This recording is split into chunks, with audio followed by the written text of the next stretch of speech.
¿Qué debo saber acerca del síndrome de Guillain-Barré? Charla a cargo de la doctora Alejandra Guerrero. Ella es residente de Neurología Clínica de segundo año en la Universidad CES, Instituto Neurológico de Colombia. Bienvenida, doctora.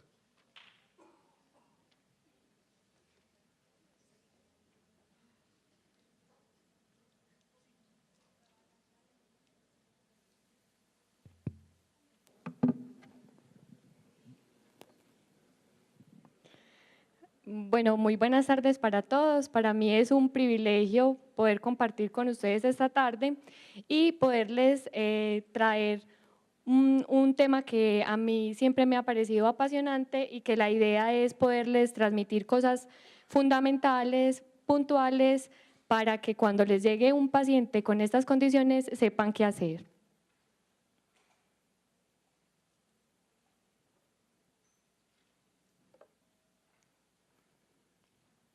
Entonces vamos a hablar del síndrome de Guillain-Barré.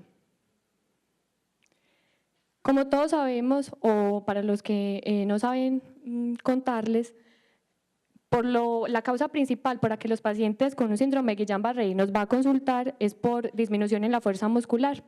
Es importante tener preguntas claves para poder enfocar esta queja que es pues, por lo que normalmente nos consultan. Y es definir si esa pérdida de la fuerza muscular es o no es neurológica. Eso es muy importante porque no todo va a ser neurológico. Tenemos que descartar causas como osteomusculares, entre otras, ¿cierto? Y también pues como queja del síndrome de Guillain-Barré. Es importante un diagnóstico diferencial que es la patología psiquiátrica, lo que nosotros pues mal llamamos pacientes Conver. Ningún paciente es Conver hasta que nosotros no hagamos un juicioso examen físico o varios paraclínicos para poder descartar una patología orgánica, y la idea es no mandar a estos pacientes para la casa. Definir independiente si es o no es neurológico, si es o no es urgente, porque no todas las patologías son neurológicas, son urgentes, y como por ejemplo la hiponatremia o la hipoglicemia puede ser una causa de disminución en la fuerza muscular y no ser neurológica y es urgente. Definir qué paraclínicos son necesarios. Es fundamental saber que el síndrome de Guillain-Barré es un síndrome que el diagnóstico es eminentemente clínico, y es importante no hacer exámenes que simplemente van a confundirnos, sino enfocarlos específicamente en hacer diagnósticos diferenciales o que nos ayuden a corroborar pues como el diagnóstico, pero es eminentemente clínico y con un martillo de reflejos se nos aclaran muchísimas de las dudas. Ya lo vamos a ir desarrollando en el transcurso de la charla. Les quiero traer pues como este mensaje, no solamente para neurología, sino para cualquier otra parte de la medicina. Recordar que tenemos que tener y poner todo nuestro conocimiento al servicio de los pacientes, que finalmente son nuestro objetivo, y equivocarnos a favor del paciente. Y esto se los pongo teniendo en cuenta lo que les dije inicialmente. Las patologías psiquiátricas se descartan después de haber hecho un juicio clínico pues como exhaustivo. ¿Qué características tiene el síndrome de Guillain-Barré? Entonces es una polineuropatía que es aguda, es decir, lo que va a afectar es el nervio periférico, usualmente es por causa inflamatoria y es progresiva, es decir, en el tiempo va aumentando pues como los síntomas, aunque luego se estabiliza. La causa principal que se ha descrito es la autoinmunidad por medio del mimetismo molecular. ¿Y qué es el mimetismo molecular? Usualmente hay una infección previa por alguno de estos bichos, principalmente el Campylobacter jejuni, que es del 30%, pero también hay agentes como el citomegalovirus, el Epstein-Barr, el micoplasma y la varicela zoster, que también son agentes infecciosos que secundariamente pueden dar un síndrome de Guillain-Barré. Estos agentes infecciosos van a desarrollar unos antígenos que el sistema inmune va a tratar de compensar, pero resulta que estos antígenos son similares a los que se expresan en el nervio periférico. Entonces, al atacar el sistema inmune a estos antígenos que desarrollan estos agentes infecciosos, también van a presentar una manifestación autoinmune en el nervio periférico. Actualmente es la causa más frecuente de parálisis flácida. Antes sabíamos que era la polio, pero con el advenimiento de las vacunas esto pues ha cambiado. La incidencia por año es de 0,75 a 2 casos por cada 100.000 habitantes y tiene una mortalidad entre el 5 al 10%, que usualmente está dada más por las complicaciones que por el síndrome Guillain-Barré como tal. Hablando rápidamente de la fisiopatología, es fundamental tener en cuenta que hay dos modalidades, una que es desmielinizante y la otra que es axonal. La desmielinizante, entonces, tenemos que recordar que la mielina tiene una función importante que es de ser aislante, es decir, evita la transmisión del impulso por medio de la mielina, obligando a que el impulso brinque entre nodo de Ranvier a nodo de Ranvier para que sea una transmisión saltatoria y sea más rápida. Cuando hay una alteración de la mielina, entonces ya no cumple 100% su papel de ser aislante y va a transmitir señal por ahí, lo que va a enlentecer el impulso y va a presentar las manifestaciones neurológicas que ya vamos a ver. Y la axonal sí se han descrito pues como anticuerpos específicos, anti-G1Q y entre otros que están en el nodo de Ranvier. Los anticuerpos van a reconocer estos antígenos y van a alterar el nodo de Ranvier y también van a presentar alteración en el impulso nervioso y la manifestación de los síntomas. En cuanto a la evolución clínica, es muy importante que tengamos en cuenta que tiene un curso monofásico, es decir, no es de recaída a remisión y luego vuelve y recae, no, usualmente tiene un curso clínico que empieza típicamente de la siguiente manera. En el día 1, usualmente los pacientes, si interrogamos por historia clínica, nos van a contar que tuvieron una infección previa, puede ser gastrointestinal o respiratoria, que son pues como las más descritas. Al séptimo o al 10.º día empiezan las manifestaciones, principalmente motoras, que son por las que el paciente nos va a consultar, pero ahorita vamos a ver que si indagamos un poquitico más nos vamos a dar cuenta que hay manifestaciones sensitivas también. Entonces, al 7.º, al 10.º día van a empezar los síntomas que van a ir progresando en el tiempo y más o menos a la 4ª semana se estabiliza, ocurre un periodo de meseta y luego ocurre un descenso que más o menos está descrito que a los 3 meses los pacientes ya han tenido una recuperación significativa. Esto es lo que usualmente ocurre. Muchos pacientes van a necesitar más tiempo para poder recuperar su basal y otros van a tener secuelas importantes que le van a limitar pues como la calidad de vida. ¿Qué manifestaciones clínicas tiene el síndrome de Guillain-Barré? Entonces vamos a hablar como desde lo más típico, que son los síntomas sensitivos. Entonces, muchas veces los pacientes no nos lo refieren porque ya van a llegar cuando tienen el compromiso motor, pero si averiguamos, es posible que nos cuenten que van a tener parestesias o disestesias, principalmente en miembros inferiores, pero también puede tener alteración sensitiva en guantes y medias. Los síntomas motores, recordar que usualmente es una debilidad muscular que es ascendente y va a presentar además la disminución en la fuerza es simétrica. Inicialmente puede ser asimétrica, pero en el tiempo debe ser simétrica para uno poder sospechar que en realidad sea un Guillain-Barré. Además puede tener compromiso de músculos respiratorios y esto es una complicación frecuente que tenemos que tener presente para definir en estos pacientes la necesidad de que se vayan para cuidados intensivos. Los síntomas autonómicos son muy importantes para nosotros porque los pacientes con Guillain-Barré tienen alteraciones autonómicas importantes, van a tener fluctuación en la frecuencia cardíaca y aumento de la presión arterial. Es importante que nos acordemos que no tienen alteración en los esfínteres. Inicialmente pueden tener retención vesical o alteración gastrointestinal por la disautonomía que tienen, pero no puede perdurar en el tiempo porque esto nos va a hacer el diagnóstico diferencial con otras patologías que ya vamos a ver más adelante. Además de lo ya descrito, también pueden tener síntomas en pares craneales. Los que más frecuentes están reportados es la paresia facial periférica y la oftalmoparesia de algún músculo ocular.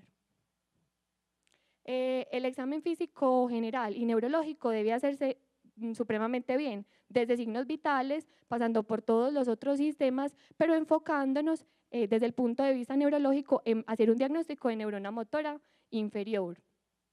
¿Qué claves tenemos nosotros para hacer el diagnóstico de neurona motora inferior y qué diagnósticos diferenciales tenemos que tener en cuenta? Entonces, para hablar de neuropatía vamos a tener los reflejos disminuidos o abolidos completamente, no tienen nivel sensitivo, pueden tener fasciculaciones por denervación, sabemos que las fasciculaciones es todo lo que hemos sentido en el párpado cuando nos brinca, pero esto es periféricamente, y no hay alteración de los esfínteres como ya vimos. Uno de los principales diagnósticos diferenciales con el síndrome de Guillain-Barré es la mielopatía. La mielopatía es una patología de sistema de neurona motora superior, que a diferencia de la neurona motora inferior va a tener pues obviamente otros síntomas diferentes, signos diferentes clínicos pues. Entonces va a tener reflejos aumentados, puede tener respuesta plantar extensora pues como el Babinski, ellos tienen nivel sensitivo y usualmente cursan con alteración de los esfínteres que se perpetúa pues como en el tiempo. A nosotros todos nos han enseñado que la evaluación sensitiva debe ser simétrica y acá es igual, pero para poder hallar el nivel sensitivo es importante hacerlo de manera vertical también, porque entonces si nosotros estamos diciendo que la patología va a ser simétrica, para poder encontrar un nivel sensitivo y hacer el diagnóstico diferencial con mielopatía, tenemos que hacer la diferencia, si el paciente siente aquí o siente aquí y empezar a mirar en qué momento deja de sentir para poder evaluar el nivel. Otro diagnóstico diferencial muy importante con el que tenemos que hacer la neuropatía es la miastenia gravis, que usualmente, bueno, como todos sabemos, la miastenia gravis es una enfermedad autoinmune en contra de los receptores de acetilcolina en la placa neuromuscular. No van a tener síntomas sensitivos, van a tener obviamente la queja va a ser disminución en la fuerza muscular, pero no va a tener alteraciones en los reflejos porque como es en la placa neuromuscular no altera el arco reflejo y no va a tener alteración en los esfínteres. Entonces, ¿qué pacientes son urgentes cuando estamos hablando del síndrome de Guillain-Barré? Es decir, todos los pacientes son urgentes, pero a los que les tenemos que correr son a estos pacientes. Los pacientes que tengan alteración en los signos vitales con disautonomía pues severa, difícil de controlar, hay que evaluar el patrón respiratorio, si requiere músculos accesorios, si está utilizando músculos abdominales, si no tiene tos efectiva. Tenemos que hacer, pues o podemos en urgencias realizar la prueba del conteo hasta 20, le decimos al paciente que tome aire profundamente y empiece a contar de 1 en 1 hasta lo que más pueda llegar, y en un paciente sano lo ideal es que sea capaz de contar hasta 40, pero en pacientes con riesgo o inminencia de falla ventilatoria no son capaces de contar hasta 20 y esos pacientes son de alertarse porque necesita el cuidado en la UCI. Hay que evaluar la fuerza del sostén cefálico a vencer la resistencia. Entonces, los pacientes que llegan con caída cefálica y no son capaces de sostenerla son signos de alarma para sospechar de que el paciente está progresando rápidamente y tiene también inminencia de falla ventilatoria. ¿Qué paraclínicos se necesitan? Hablando específicamente, pues como que nos ayuden en el síndrome de Guillain-Barré. Como les dije, es un diagnóstico clínico, pero tenemos el ionograma que nos puede ayudar, porque los pacientes con el síndrome de Guillain-Barré tienen alteraciones en el sodio, usualmente es hiponatremia porque tienen un síndrome inadecuado de secreción de ADH y hay que corregirlo. Adicionalmente nos pueden informar el potasio que nos puede ayudar a hacer el diagnóstico diferencial con una parálisis periódica hipocalémica. Es fundamental para nosotros hacer la punción lumbar porque lo que buscamos encontrar es una disociación albuminocitológica. ¿Qué significa esto? Que las células, o sea, los leucocitos estén normales, que depende de donde uno pues lea de 5 o 10 máximo, pero que las proteínas estén anormales, anormales hacia la alta, pues, o sea, que tengan más proteínas de lo normal, o sea, más de 45. Esto nos habla de disociación albuminocitológica, que es muy sugestiva del síndrome de Guillain-Barré. El 80% de los pacientes tienen esto, pero después de la primera semana. Entonces, si un paciente les consulta a ustedes en la primera semanita y le hacen una punción lumbar y no tienen disociación albuminocitológica, no descarta el diagnóstico, hay que repetirle la punción después de la primera semana. Posteriormente, cuando se tenga pues como el recurso, hacerle la electromiografía de las velocidades de conducción para definir cuál es el compromiso del nervio periférico que tienen. El pronóstico que tienen estos pacientes usualmente pues, es bueno, el 85% terminan pues, como sin mayor discapacidad, pero cuando tienen algunas secuelas, las que más están reportadas es el pie caído bilateral, tienen disestesias, tienen dolor neuropático posterior que pues, requiere tratamiento, pueden tener ataxia, puede haber biparesia facial y fatigabilidad pues, como de base. El 30% van a requerir manejo en cuidado intensivo porque van a necesitar ventilación mecánica. Y la causa principal de muerte no es tanto el Guillain como tal, sino las complicaciones asociadas a esta, como por ejemplo el paro cardíaco por arritmias y disautonomía, las infecciones asociadas al ventilador y el tromboembolismo pulmonar. ¿Qué signos son de mal pronóstico? Entonces, a los pacientes que les dé viejitos, o sea, de edad avanzada, la alteración, cuando les debuten también con alteración en el estado mental, que tengan rápida progresión, si en 24 horas a mí el paciente ya me está diciendo que tiene quejas también en miembros superiores, significa que tiene una rápida progresión y un alto riesgo de falla ventilatoria. Si tiene alteración en el control cefálico, si está utilizando músculos accesorios, si tiene voz entrecortada o tos débil, también nos hace sospechar que se vaya a complicar. Compromiso de extremidades superiores y pares bajos, o sea, que no trague, que se ahogue con la saliva, que no pueda movilizar bien la lengua, nos habla de un compromiso severo que requiere manejo en cuidado intensivo. Cuando los pacientes han requerido ventilación mecánica, también hablan de no tan buen pronóstico y si se demoran para la deambulación, también habla de mal pronóstico. Existe una escala de discapacidad que habla, dependiendo del compromiso que tenga, el grado en el que está esta patología.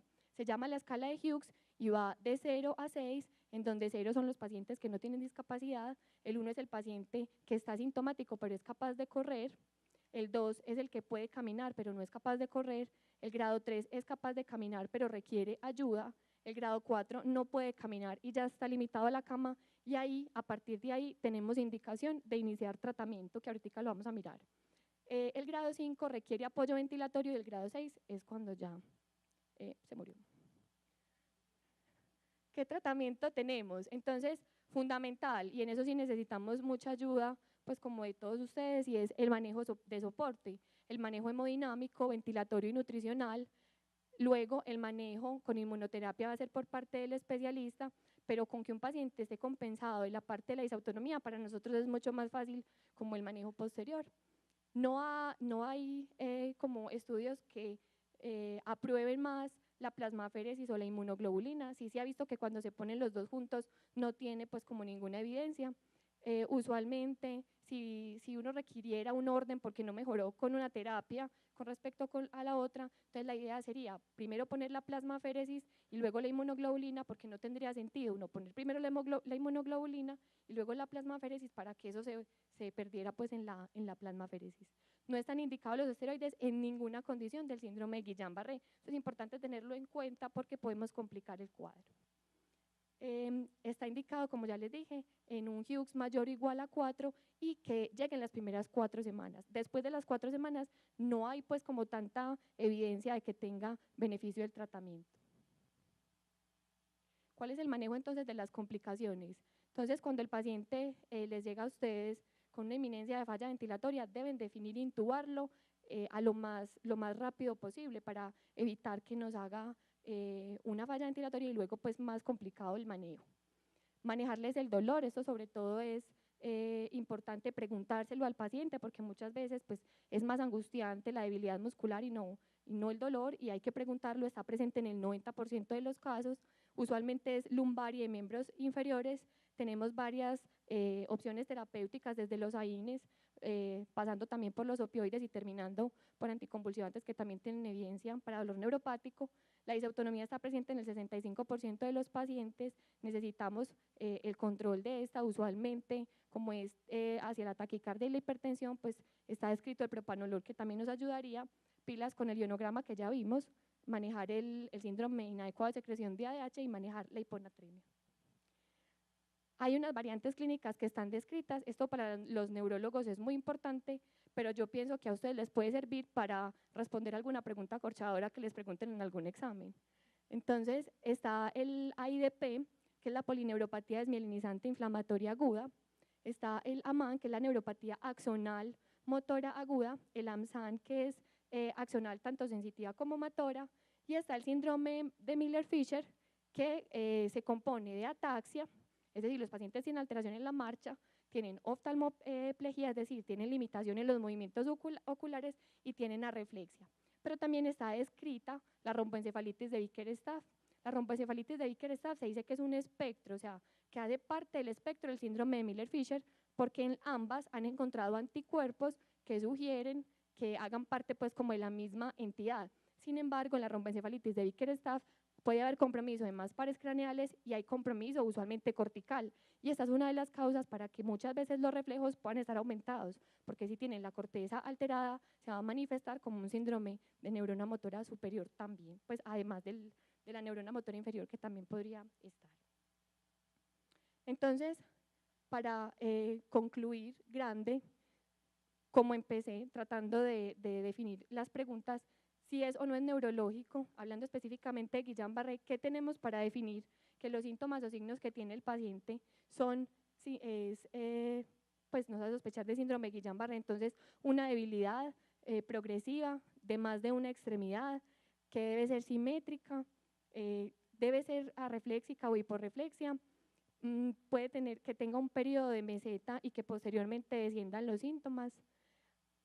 ¿Cuáles son las cosas que nos hacen dudar de que sea un síndrome de Guillain-Barré? Entonces, presencia de nivel sensitivo, asimetría marcada y persistente, disfunción vesical o intestinal inicial pero que persista en el tiempo, y si tiene en la punción lumbar una pleocitosis mayor de 50, nos hace dudar del diagnóstico del síndrome de Guillain-Barré.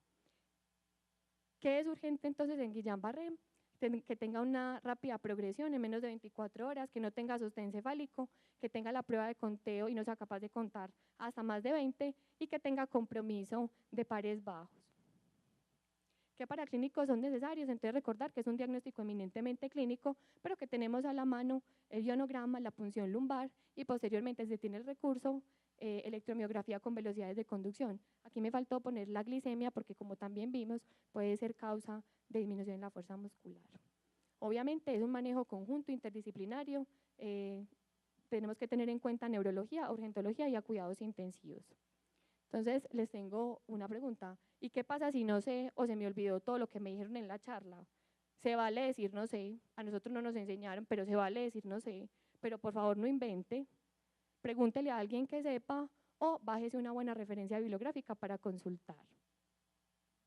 Y aquí viene la ñapa, entonces yo pienso que cuando uno viene a estos congresos no solamente quiere que le hablen de un tema por si de pronto le llega un paciente y no embalarse, sino también sería bueno que dieran algunos tips para que a los que se quieran presentar a residencia pues les sirva para responder alguna de las preguntas que les hagan. Entonces, no se descarta el diagnóstico de Guillain-Barré si no hay presencia de reflejos. Hasta el 10% de los pacientes con síndrome de Guillain-Barré pueden tener reflejos normales y esto no descarta el diagnóstico. Lo mismo con la punción lumbar, ya vimos que en la primera semana puede ser negativa, inclusive después de los 7 días, solo el 80% tienen, si bien es la mayoría, hay un 20% que se sale de esta estadística que tampoco descarta el síndrome de Guillain-Barré. La parálisis bifacial es una variante del Guillain-Barré, son pacientes que llegan con parálisis facial periférica bilateral y puede ser la única manifestación, no los mande para la casa, no es Conver y pila se nos pasa. Recordar entonces que el síndrome de Miller-Fisher es la ataxia en la marcha, alteración en los movimientos oculares y la reflexia, y la romboencefalitis de Bickerstaff, entonces hace parte del espectro del síndrome de Miller-Fisher y además también tiene, pues no, puede no tener arreflexia, puede tener hiperreflexia y alteración en el estado de conciencia. Y puede ser causa de hipertensión endocraniana, o sea, el síndrome de Guillain-Barré puede ser causa de hipertensión endocraniana porque muchas veces hay tantas proteínas en el líquido cefalorraquídeo que se vuelve tan espeso el líquido que es muy difícil la reabsorción de este y aumenta la presión dentro de la cabeza. Muchas gracias.